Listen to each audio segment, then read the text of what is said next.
Welcome to the Tech Egg. Don't get scrambled. Enjoy the video. You start by preparing both devices. Put the Xl6 head unit in ACC or on so its Bluetooth radio powers up. On your phone, turn Bluetooth on and set it to discoverable.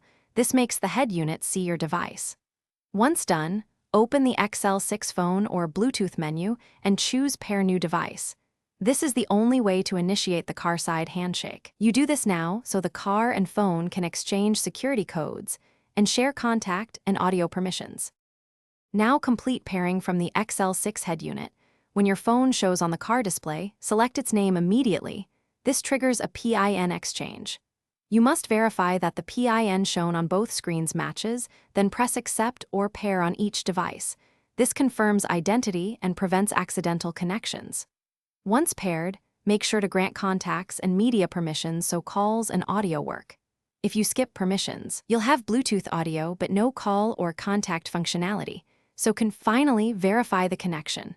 Place a test call and play audio to ensure mic, steering controls, and playback work. If something fails, first toggle Bluetooth on the phone and the head unit or forget the device and repair. This clears cached pairing issues. If problems persist, make sure the Xl6 head unit firmware is current and that your phone's Bluetooth profile supports hands-free and A2DP. Update software as needed. One key troubleshooting tip.